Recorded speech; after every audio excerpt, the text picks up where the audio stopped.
Often women will ask me for homemaking advice when they're struggling at home and they're just feeling behind or overwhelmed or maybe even just a little bit resentful. And over the years with talking to these women, I've realized something. There are really just a handful of really hard truths that most struggling homemakers need to hear, but they don't always want to hear them. And I know that because I had to hear these truths as well. And more importantly, I had to actually make changes in my life. So today I'm going to share 5 homemaking truths that I would tell you if I knew I wouldn't hurt your feelings. So some of these might step on your toes a little, but my hope is that you walk away not discouraged, but equipped in the role that God has called you to do. So join me as I make a simple dinner for my family today. And then also I'm going to be setting up a new umbrella on our back deck. And let's talk about these hard truths that can actually change your home. If you're new here, my name is Emily. I love sharing practical and biblical homemaking encouragement here on my channel through just daily vlogs as I go about doing things here at my home. And if you are not new, welcome back. And I'm so glad that you're here. So let's jump in to number 1. The first truth that I would tell you is stop staying up late at night. And I understand the temptation, really. The house is finally quiet, no one needs you, and you just want a little time to yourself. So you stay up scrolling, watching shows, or just enjoying the silence. But the truth is that you're borrowing from tomorrow. When you stay up late, you're making the next day harder for yourself before the day even begins. Because your patience is going to be thinner, your energy is going to be lower, and everything's just going to feel heavier and you're going to drag because you don't have the sleep that you need. So one of the simplest ways to become a more peaceful and present homemaker is to simply get the sleep that you actually need by going to bed at a decent time each evening. Truth number 2 is you can't control your husband. So this one might be uncomfortable, but it's very important because a lot of frustration in the home comes from unmet expectations. You wish that your husband would help more or that he would just notice more of what you do, or maybe even that he does things, but he just doesn't do them the way you think they should be done. So here's the truth in that. You cannot control your husband. Nagging is not going to change him. Actually, it's just going to push him away further. So we need to stop with the nagging. We need to also stop comparing him to other husbands, other men, whether it's someone in real life or online. Maybe you see that someone else's husband does the dishes every night or is really good with power tools and your husband doesn't do those things. So you start to think, well, why can't my husband be like that? And that thinking only builds resentment. So let me share with you what I have learned in my 18 years of marriage, what does actually help. Number 1 is to focus on what he does do for your family and for you. And remember to be grateful for those ways that he shows up and cares for your family, even though it may be different than someone else, and just let go of that comparison. The second thing is to communicate clearly and kindly with your husband if there's something that you need help with, because the truth is that your husband cannot read your mind. So if you need help with something, you've got to speak it out and say it kindly. Of course, I always think, how would I like my husband to speak to me? That's how I need to speak to him as well. And also just take responsibility for your own needs. If you need a break, take one.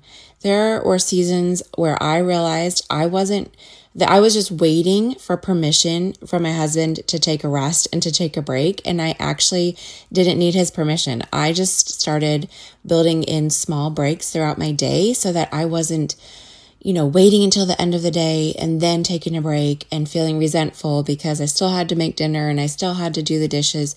If I rested during the day at different times, then doing the different work in the evening didn't feel so hard. And I didn't feel so resentful or feel like I had to, wait on my husband to just help me get breaks.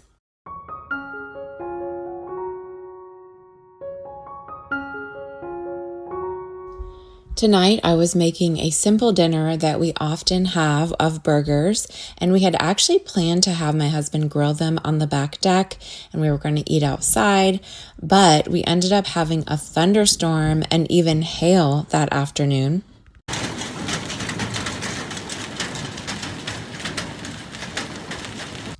So I made the burgers inside since the deck was still wet outside. However, we had recently set up a new patio umbrella from Homeshade that they gifted to me, and our back deck gets direct sunlight in the late afternoon. So we've been wanting a large canopy to provide shade so that we could actually just use our space a lot better. And this one is adjustable and it can be tilted to follow the sun throughout the day. The kids helped me put it together and have even enjoyed using it during homeschool. The base uses canvas bags that have to be filled with sand. So the kids and I got 4 bags of sand and we filled the bases up to keep the umbrella steady, especially when we have strong winds here in Nebraska. We want to make sure that the canopy does not fall over or anything like that. And so far it has been sturdy and stayed where it needed to be. The crank is pretty easy to use and the fabric is durable and also fade resistant. So we have already enjoyed using it and will continue to do so this summer, I am sure, many, many times over. So I will leave a link below if you would like to check it out and see if it works for your home as well.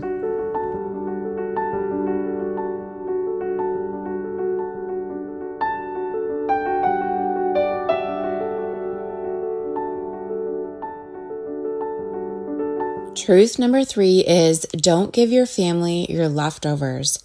And this one really requires honesty because a lot of women feel like they just don't have enough time or energy for their homes. But when you really look at it, your energy is going somewhere else. And usually it's to good things like church and different family activities or volunteering or commitments that you've made, even careers. But if your home and your family are getting whatever is left over at the end of the day, then something needs to shift in your life. And I'm not saying that you need to cut everything out, but I am saying that you need to choose wisely because your home and your family deserve your best, not just what's left of you. And I shared a little bit more about that and more of a biblical perspective in last week's video when I shared and how the Bible really just transformed how I view homemaking. And I talked a little more about Titus 2. So I'd encourage you to check out that video if you haven't yet.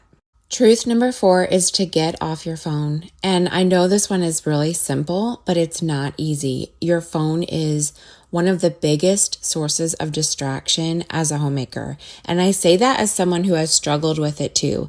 And sometimes, we reach for our phones without even thinking about it. It's just like an escape or a way to numb out or to just avoid what's in front of us.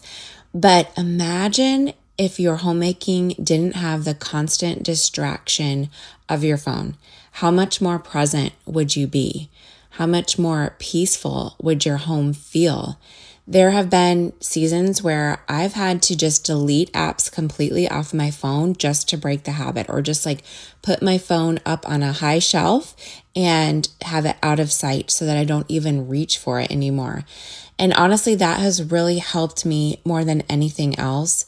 If you haven't watched my video about how I stopped my mindless scrolling, I'll leave that linked for you to see, but that's really just a big habit that we as homemakers need to get under control. Truth number 5 is you can't neglect self-care, because taking care of yourself, sometimes people think it's a selfish thing, but it's necessary. You cannot pour into your home if you're constantly running on empty yourself. And self-care doesn't have to be complicated or super time-consuming. It really boils down to simple things like taking a shower, getting dressed in something that makes you feel good, drinking plenty of water throughout the day, stepping outside for fresh air, and spending time with the Lord each day. These are just really small things, and they're free things that matter more than we think. When you just show up each day doing these little habits and you care for yourself, you're actually going to show up differently as a homemaker, and you're going to have more patience and more energy and just more confidence in your role when you are taking care of yourself and your basic needs. These truths might feel a little uncomfortable, but I also hope that they were empowering to you and can help you just move the needle in your home, because we don't have to necessarily do more in our home. We just need to do what matters. And if you need a simple place to start, you can grab my Simple Homemakers checklist. I will link it below. It will help you focus on what actually moves the needle in your home without being overwhelmed. And I would love to hear from you in the comments. Which one of these truths did you need to hear the most? And we will continue the conversation down below.